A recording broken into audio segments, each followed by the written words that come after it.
The midday sun burned cruel and bright over the crossroads auction, where desperation was weighed and sold beneath the laughter of men too callous to care.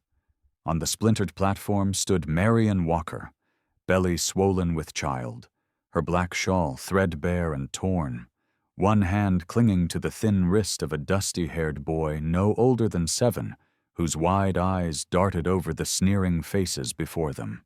Widow of a failed farmer and mother of none who would claim her, she stood silent as the auctioneer shouted her worth to a crowd that measured value in calloused hands and cold coin.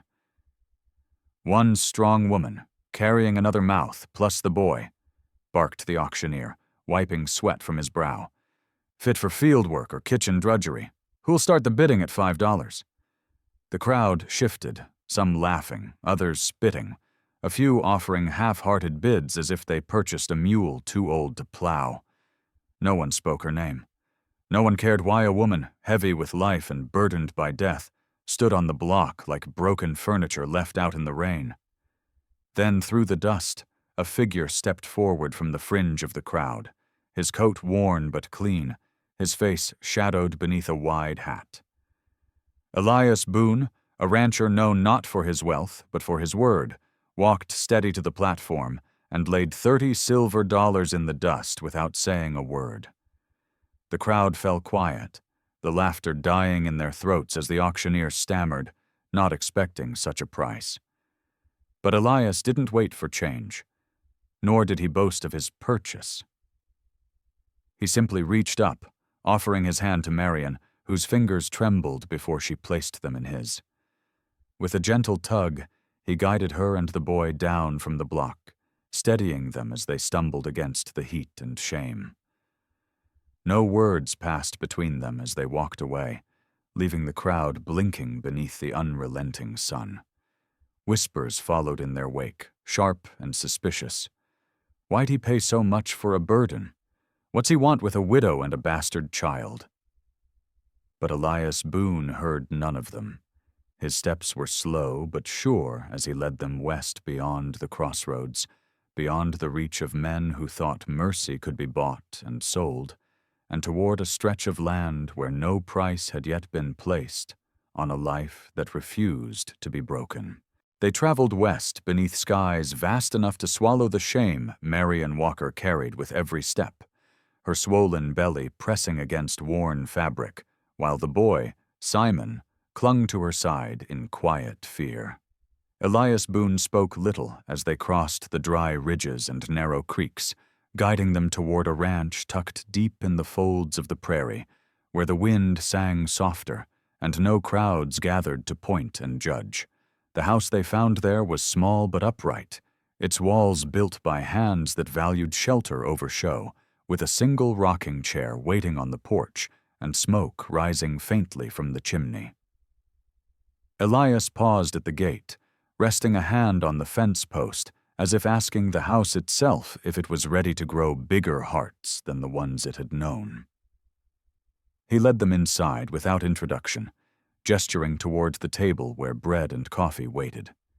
Not warm, but not forgotten.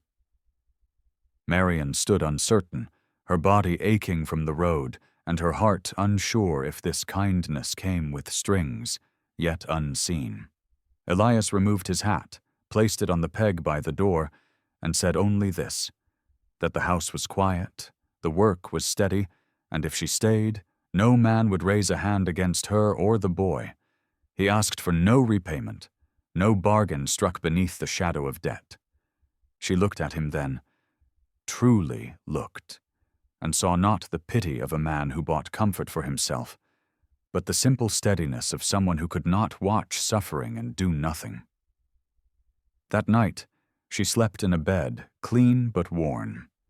The boy curled beside her beneath a quilt that smelled faintly of cedar and rain.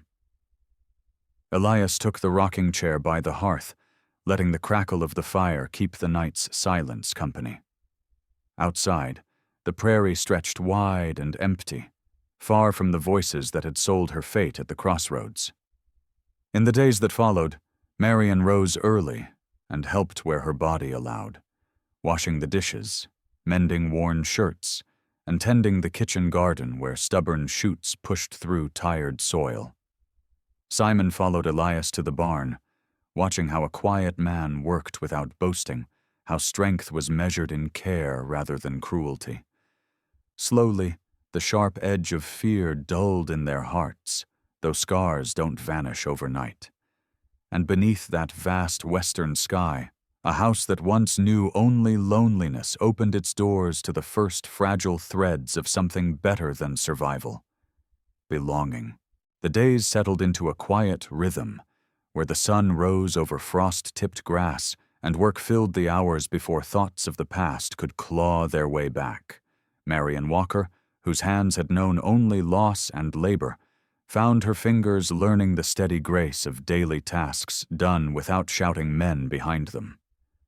She baked bread in the old stove, patched curtains torn by wind, and learned the pattern of chickens scratching in the yard, their fussing a softer noise than the cruel voices of the auction block.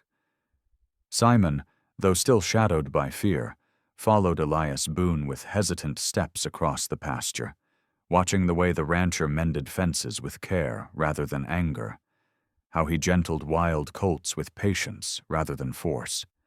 Elias spoke little, but his actions shaped the boy's learning, and in that silent teaching, Simon found a new measure of what a man could be. Marian saw it, too, in the way Simon smiled shyly when he gathered eggs without being scolded, or in the quiet pride that crept into his shoulders when Elias nodded once, faint but certain, after a job well done. The house grew warmer not from fire alone, but from the peace that settled in its corners, fragile yet present. Still, Dust Creek whispered beyond the hills. Word of the auction spread like smoke, how a quiet rancher had paid silver for a widow and a fatherless boy. And what sort of man does such a thing without expecting something in return? Curiosity and judgment tangled in the town's voices, and it wasn't long before a rider appeared on the ridge, a merchant named Paul Granger who brought supplies but more questions than goods. He asked Elias plainly if the woman was his wife or his debt, and whether the child would bear Boone's brand next season, when tongues grew restless. Elias, steady as stone, simply handed over the payment for flour and seed, saying the only debts on his land were to the earth and the sky, and left Granger with no story juicy enough to carry back whole. But in the stillness of that evening, as Marian swept the porch and watched the sun dip behind the distant ridge, she wondered how long kindness could hold back the cruelty of men who could not imagine mercy without motive. For now, though, they were fed, they were warm, and for the first time since grief stole her home, Marian felt something like tomorrow stirring in her chest. And sometimes, she thought, tomorrow was enough. It was not long before Dust Creek decided silence was not enough to explain Elias Boone's strange kindness. And so, on a sharp Sunday morning, with the sky brittle as glass, a small group of townsfolk rode out to the Boone ranch, their boots dusty and their hearts sharp with suspicion dressed as concern. They found Marian hanging wet clothes beneath the cottonwood, her swollen belly heavy against the wind, and though she smiled faintly in greeting, her shoulders squared as she saw the hard lines in their faces. Sheriff Alder led them, a man caught between duty and rumor, flanked by Paul Granger and a few merchants whose curiosity wore the mask of righteousness. They asked where her husband was, what claim she had to the land, and whether the boy, Simon, had stolen from the store again as some claimed. Marian met their questions with the calm of a woman too tired for shame. She told them Elias Boone had offered a home, not a bargain, work, not pity. She spoke of the fences mended, the fields planted, and the nights passed in peace rather than fear. But such truths were too quiet for men who needed scandal to justify their discomfort. They asked again, was she his wife, his servant, his debt paid in coin or body?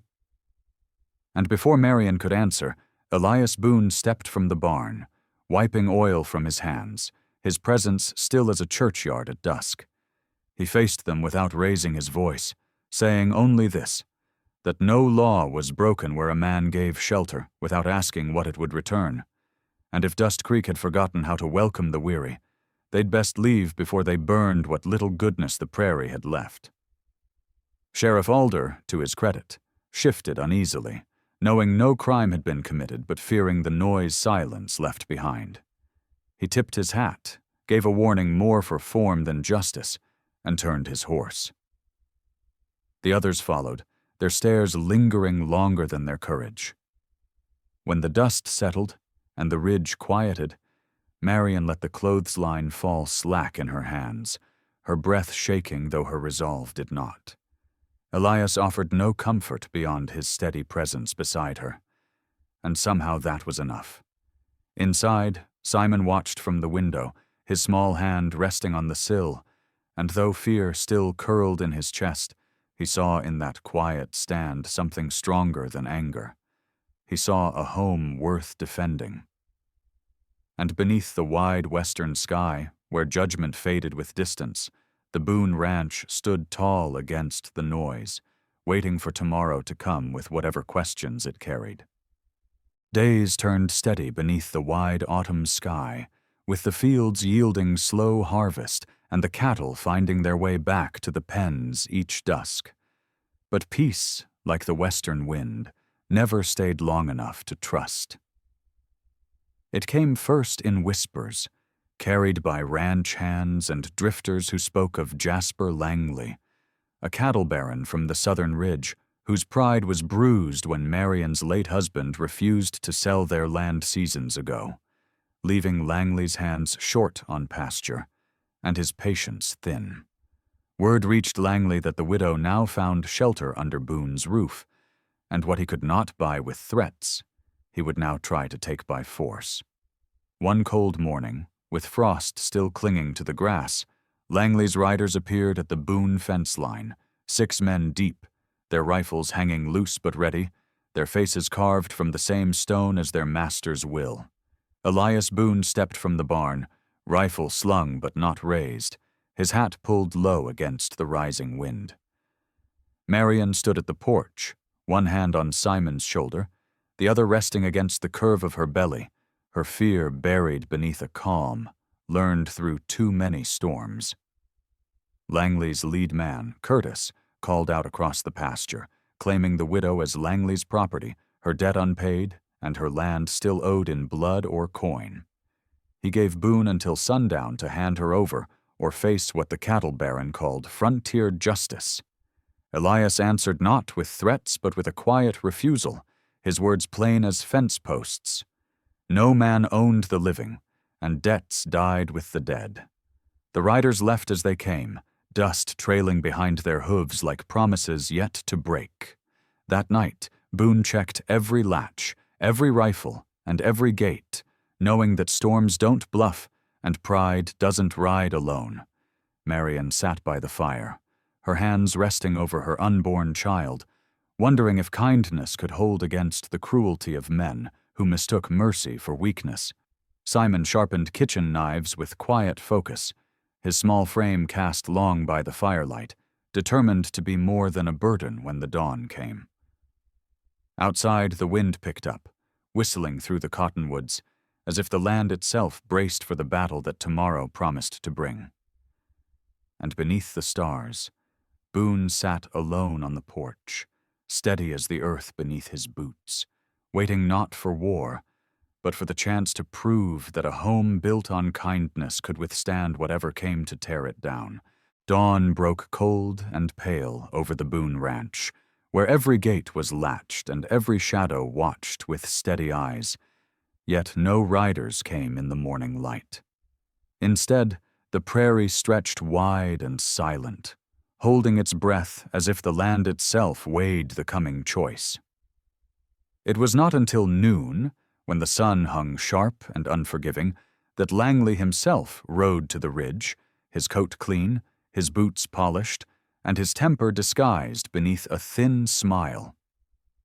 Behind him trailed no army of riders, only Curtis and one other hand, their faces drawn but waiting. Langley dismounted slow, stepping past the fence like a man who owned the ground beneath his feet, and faced Elias Boone, who waited on the porch with a rifle resting easy across his knees. He spoke plainly, calling Marion a debt unpaid, her late husband's refusal a mark still owed, and offered Boone a chance to surrender her quietly, claiming it would spare the ranch from ruin.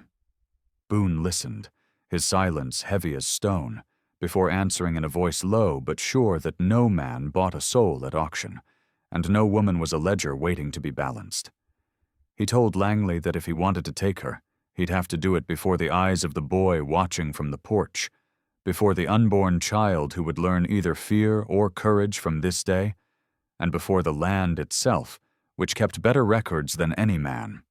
Langley laughed, sharp and hollow, but something in Boone's stillness chipped at his bravado. He glanced at the boy, at Marion, at the quiet house standing steady against the sky, and in that moment pride wrestled with pragmatism.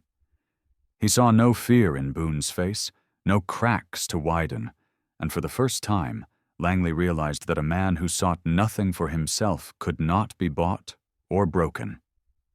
With a bitter smirk, Langley tipped his hat, turned on his heel, and walked away, leaving behind a silence deeper than any gunshot. His men followed, their shadows shrinking in the afternoon sun as they rode back toward Dust Creek, their threat carried off by the wind. Boone lowered his rifle without a word, and Marion, standing beneath the cottonwood, let out a breath she hadn't known she was holding. The prairie exhaled with them. The storm passed for now, and though the battle left no scars in wood or flesh, it carved something lasting in the space between fear and peace. And as the sun sank low, the Boone Ranch stood whole, not because it had won a fight, but because it had refused to start one. Word of what had happened on Boone's Ridge traveled faster than Langley's riders could cover the miles back to Dust Creek, stirring whispers in the saloon and across the church steps where men who once laughed at Marion Walker's shame now spoke her name with something closer to respect, though pride kept them from saying it aloud. They spoke of Elias Boone not as a fool who wasted silver on strangers, but as a man who turned back a cattle baron without firing a shot, leaving Langley to return with no victory, no widow, and no claim to the land he thought he owned. Sheriff Alder, who heard the tale from 3 mouths and 10 more rumors, simply nodded and said what few others would: that a man who protects his home without shedding blood is worth more than 100 who swing a gun to prove a point. In the following days, Marion rode into town with Simon beside her belly round and her head held high, collecting flour and nails from the general store where silence followed her footsteps, but no hands raised against her. Paul Granger, behind the counter, offered her the best cut of cloth without asking whether she could pay now or later, and for the first time since the auction, her hands did not tremble as she took what they needed. Back at the ranch, life settled into something close to peace. The fields ripened beneath the autumn sun, and Simon learned to ride without falling, his laughter cracking across the pasture like the first break of spring after a hard winter. Marion worked beside Boone in the garden, her strength returning as the child inside her grew restless with each passing day. In the evenings, when the sky burned soft and gold, they sat by the porch where words were few but comfort steady, and sometimes Boone would carve toys from leftover wood, leaving them on the steps where Simon found them in the morning with quiet delight. Still, Marion knew peace was borrowed in places like Dust Creek, where men measured goodness by how long it could be ignored before they feared it. But for now, their home stood without fences meant to keep people out, and without locks meant to hold them in. And in the slow gathering of harvest and hearth, where work filled the spaces grief used to haunt, They built something the auction block could never price. A life earned, not bought, where kindness was the only debt they carried. The first winter storm rolled in the night Marion Walker's child was born, wind rattling the shutters and snow sweeping across the ridge in long, restless waves. Inside the Boone cabin, where warmth battled the cold, Marion labored with the quiet strength of a woman who had carried too much alone, and was ready to finally set something down. Elias Boone, who had mended fences and calmed wild colts, now steadied her hand through each wave of pain, his voice low and steady in the shadows, not offering comfort where it wasn't asked, but presence where it was needed most. Simon, wide-eyed but brave, kept the water boiling and the fire burning bright, his small frame moving quickly between the stove and the door, where the wind howled but did not enter. As dawn broke, the storm slowed, and with it came a cry small and fierce enough to fill the entire cabin. A girl, red-faced and strong, arrived in the arms of a mother who had carried her through grief, judgment, and fear. Marion wept then, not from pain but from the hollow finally filling, while Elias wrapped the child in a blanket, worn but warm. They named her Grace, not for the town that had mocked her mother, but for the mercy that had waited patiently in the quiet hearts of strangers who became family.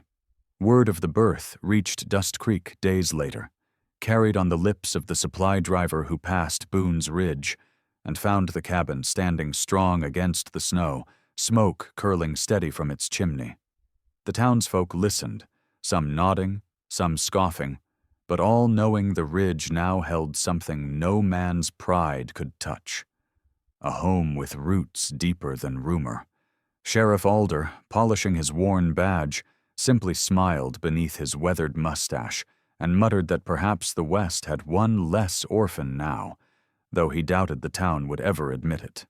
Back at the ranch, life shifted gently to fit the newborn's rhythms. Marion moved slower but smiled easier, her laughter filling the spaces where silence used to settle. Simon, now a brother, watched over Grace as if the whole world depended on her tiny breath. And Elias Boone, still quiet and still steady, built a cradle from oak he felled himself, each stroke of his blade a promise without words. Beneath the wide, endless sky, where storms came and went, the Boone Ranch stood whole, not because life had spared them suffering, but because love had stayed through the storm. Spring thawed the hard ground around Boone's Ridge, and with it, the whispers from Dust Creek began to fade like frost beneath the morning sun. By the time wildflowers bloomed along the fence lines and the creek filled with clear water once more, most folks in town spoke less of the auction that had sold Marion Walker's fate, and more of the harvest to come. Their memories selective, as townsfolk's memories often are. But some remembered, especially when they saw Marion ride into town with Simon walking proudly beside the wagon and baby Grace bundled in her arms. No one called her a debt anymore, though a few mouths still tightened when she passed, too proud to apologize and too ashamed to speak against her again. Paul Granger greeted her kindly now, loading sacks of seed and bolts of cloth without asking whether she would pay in coin or charity. Sheriff Alder tipped his hat in passing and left her to her errands, his quiet nod a rare acknowledgement of what had been won without his badge. Back at the ranch, work replaced worry. Marion planted rows of vegetables beneath the wide sky, her back strong and steady despite the months of burden she had carried. Simon learned to rope calves without fear, his laughter loud where silence had once ruled his days. Elias Boone built another room onto the cabin, not because anyone asked him to, but because a home grows with the hearts inside it. They never spoke much about what had passed. The auction, the threats, the long nights waiting for riders who never returned. It lived between them in the quiet understanding that suffering is remembered, but not always spoken aloud. What mattered now was the life they shaped from what cruelty left behind. On the first Sunday of spring, when the sky was clear and the earth soft beneath their boots, Marian and Elias took the children down to the river and baptized Grace in the cold, rushing water, not with a preacher's sermon, but with a mother's tearful prayer and a rancher's steady hands. They named no God but spoke of gratitude, asking only that this child grow in a world kinder than the one they had known. As the sun sank low and the fields stretched wide and golden, they returned home beneath a sky big enough to hold their scars and their hopes alike. And in that quiet, steady place beyond the reach of Dust Creek's smallness, they found not peace born of forgetting, but mercy built from remembering and choosing kindness anyway. Summer came slow and golden to the Boone Ranch, where laughter stretched farther than fences, and peace settled like dust in the corners of their days. Marian Walker, once the widow sold beneath the crossroads sun, now rose before dawn with a babe on her hip and a kitchen filled with the scent of fresh bread, her smile quiet but whole. Simon chased colts through the pasture, his bare feet kicking up the same earth that once held his mother's shame, and each sunset found him stronger, no longer the frightened boy sold alongside her shadow. Elias Boone worked the fields and fixed the fences, his voice rare, but his steadiness filling the spaces where words once failed. They had no need to speak of the past now. It lived behind them, like an old trail seldom traveled but never forgotten, its dust washed away by the rains of mercy and the work of steady hands. In Dust Creek, the story of their beginning faded like a song the saloon no longer played. Jasper Langley, whose threats had once rattled their nights, sold his cattle and left the county, unable to stomach the quiet kind of victory that didn't come from gunfire, but from endurance.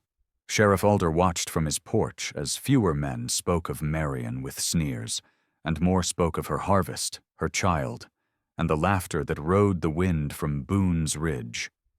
No one could say when it changed, only that it had. On a bright Sunday, beneath a sky stretched wide and forgiving, a few townsfolk rode out to Boone's place, not with rifles or warnings, but with sacks of seed and worn tools to mend what winter had tried to break.